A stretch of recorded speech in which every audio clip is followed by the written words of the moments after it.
100 கோடி ரூபாய் மதிப்பிலான பழனி கோயில் நில மோசடியில் பினாமி பெயரில் பணப்பரிமாற்றம் நடந்துள்ளது. திமுக சட்டத்துறை இணைச் செயலாளர் பரந்தாமன் பரபரப்பு குற்றச்சாட்டு. அரசு இதுவரை விளக்கவில்லை. குற்றவாளியை காப்பாற்றுகிறாள் என்பதுதான் எங்களுடைய குற்றச்சாட்டு, திராவிட முன்னேற்ற கழகத்தினுடைய குற்றச்சாட்டு.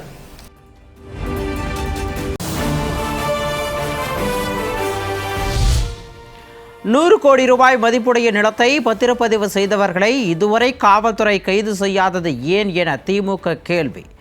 பழனிக்கே மொட்டை போட்ட ஆட்சி விஜய் தலைமையிலான தாவேக ஆட்சி எனவும் விமர்சனம்.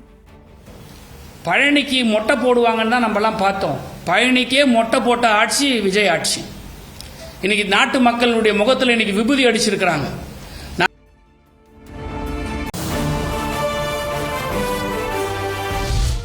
100 கோடி ரூபாய் மதிப்புடைய நிலத்தை 2 கோடிக்கு பத்திரப்பதிவு செய்த 2 பேரின் புகைப்படங்களை வெளியிடாதது ஏன்? தாவேக அரசுக்கு திமுக கேள்வி. சொத்தை வாங்குவதற்கு கூட பொருளாதார ரீதியில் பலமற்றவர்கள் என்று சொல்லப்படுகிற, நாங்கள் விசாரித்தவரை எங்களுக்கு அறியப்படுகிற அந்த இருவர் இன்றைக்கு 2 கோடி ரூபாய்க்கு இந்த சொத்தை வாங்கி இருக்கிறார்கள் சொன்னால், அந்த 2 கோடி ரூபாய் பணம் யாருடைய பணம்? யார் இது பின்னால் இருக்கிறது?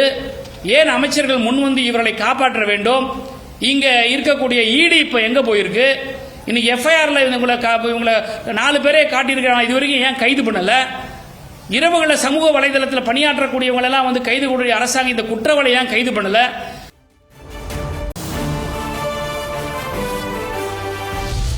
பழனி கோயிலுக்கு சொந்தமான நிலத்தை சட்டவிரோதமாக பத்திரப்பதிவு செய்த விவகாரம். இந்து சமய அறநிலையத்துறை அதிகாரிகளிடம் சிபிசிஐடி போலீசார் விசாரணை.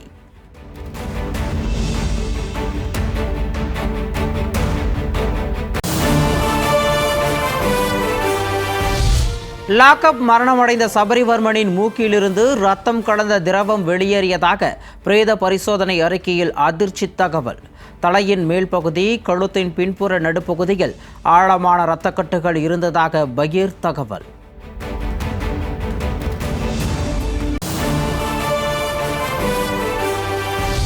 தாவேக எம்எல்ஏவிடம் குதிரை பேரம் பேசியதாக தொடரப்பட்ட வழக்கை சிபிஐக்கு மாற்ற கோரிய மனுவை மீண்டும் விசாரிக்க உயர்நீதிமன்றம் மறுப்பு. வழக்கில் தீர்ப்பு தள்ளி வைக்கப்பட்டிருந்த நிலையில் மீண்டும் விசாரிக்க முன்வைத்த கோரிக்கை நிராகரிப்பு.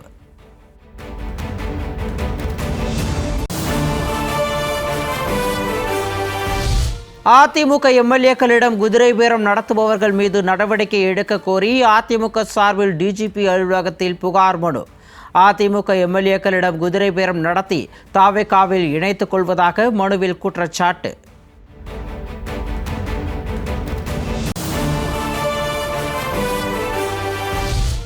ஆறு எம்எல்ஏக்களை தாவேக அரசு விலைக்கு வாங்கிவிட்டது.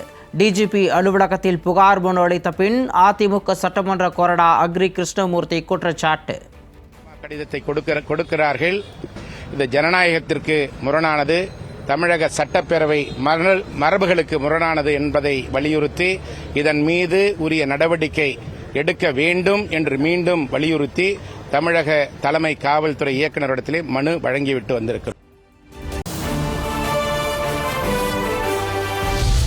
குதிரை பேரம் தொடர்பாக நாங்கள் அளித்த புகாரை விசாரிக்காமல் ஊடகவியலாளர்களை காவல்துறை மிரட்டுகிறது. அதிமுக எம்பி இன்பதுரை குற்றச்சாட்டு. அப்படின்னு சொல்றாருல, குதிரை பேரம் நடந்திருக்குன்னு ஒரு வழக்கு நடந்துட்டு இருக்கு பாத்தீங்களா? ட்ரிபிளிகேன்ல நேற்று கூட பத்திரிகையாளர் எல்லாம் கைது செய்திருக்காங்க. இந்த வழக்கு தாவேக்காவை விலை பேசினாங்கிற வழக்கு, குதிரை பேரம் ஒண்ணு இருக்கு. உண்மையா?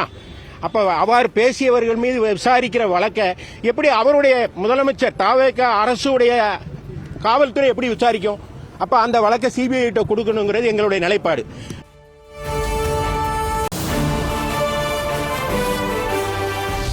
கோவை மாநகராட்சி கூட்டத்தில் திமுக காங்கிரஸ் கவுன்சிலர்கள் இடையே கைகலப்பு. கோவை செம்மொழி பூங்கா அமைத்ததில் ஊழல் நடந்ததாக குற்றம் சாட்டிய காங்கிரஸ் கவுன்சிலரை திமுக கவுன்சிலர்கள் கீழே தள்ளிவிட்டதால் பரபரப்பு.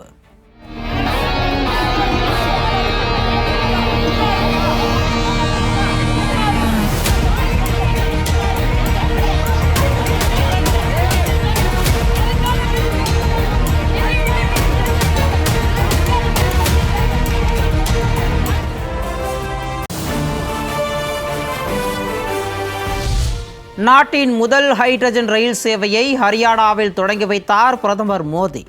டீசல் நிலக்கரிக்கு மாற்றாக ஹைட்ரஜன் எரிபொருள் கலன் தொழில்நுட்பத்தில் இயங்கும் ரயில் நாட்டிற்கு அர்ப்பணிப்பு.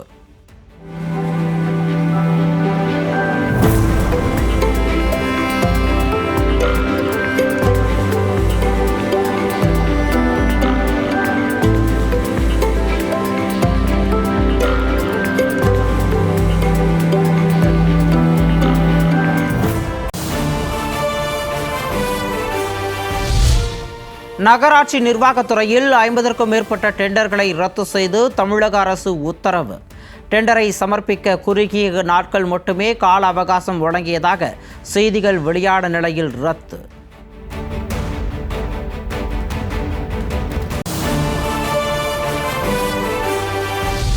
தமிழ்நாட்டில் உணவகத்துடன் கூடிய மதுபான கூடத்திற்கு அனுமதி வழங்கும் திட்டம் குறித்து எதுவும் அறிவிக்கவில்லை. டாஸ்மாக் நிர்வாகம் விளக்கம்.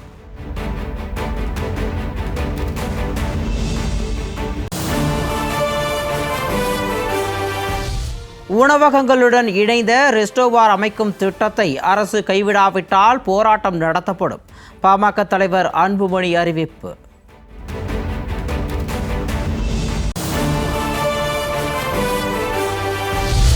கரூர், ஈரோடு, தூத்துக்குடி, நெல்லை மாவட்டங்களில் இன்று வெப்ப அலை வீசக்கூடும். சென்னை வானிலை ஆய்வு மையம் எச்சரிக்கை.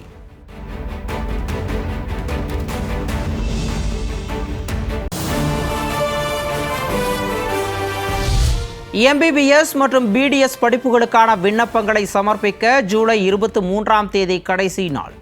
மாணவர்கள் கடைசி நேரம் வரை காத்திருக்காமல் உடனடியாக விண்ணப்பங்களை சமர்ப்பிக்க மருத்துவ தேர்வுக்குழு அறிவுறுத்தல்.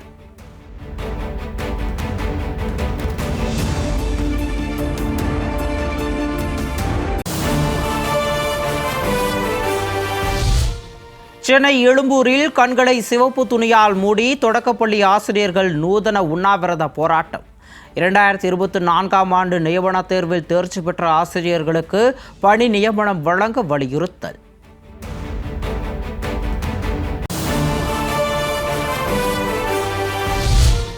த்ரீ இடியட்ஸ் கதாபாத்திரம் சமூக ஆர்வலர் சோனம் வாங்சுக்கை அடிப்படையாக கொண்டதல்ல, கல்வி முறையை மையமாக கொண்ட திரைப்படம் என பாலிவுட் நடிகர் ஆமீர் கான் விளக்கம்.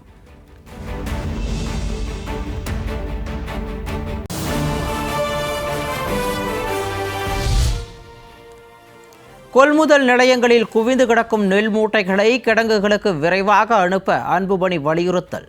கிடங்குகளில் உள்ள மூட்டைகளை அரவை ஆலைகளுக்கும் போர்க்கால அடிப்படையில் அனுப்பவும் அரசுக்கு கோரிக்கை.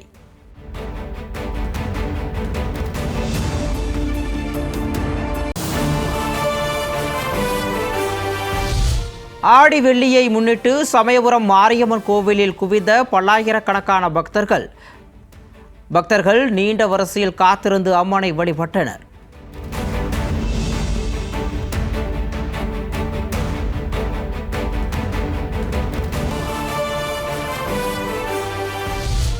ஐரோப்பாவில் கடந்த ஜூன் மாதத்திலிருந்து வீசும் வெப்ப அலையால் இதுவரை 12,000 பேர் உயிரிழந்ததாக பகுப்பாய்வில் தகவல். வெப்ப அலையை எதிர்கொள்ளும் நடவடிக்கைகளை தீவிரப்படுத்த நிபுணர்கள் வலியுறுத்தல்.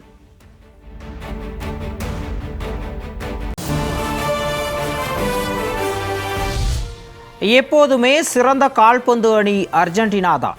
இங்கிலாந்து அணிக்கு எதிரான வெற்றிக்கு பின்னர் மெஸ்ஸி பெருமிதம்.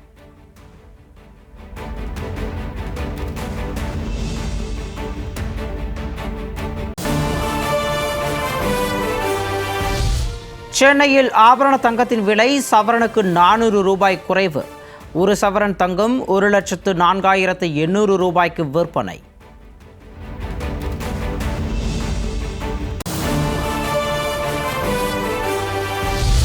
தங்கத்தை தொடர்ந்து வெள்ளியின் விலையும் சரிவு. கிலோவிற்கு 5,000 ரூபாய் குறைந்து 2,35,000 ரூபாய்க்கு விற்பனை.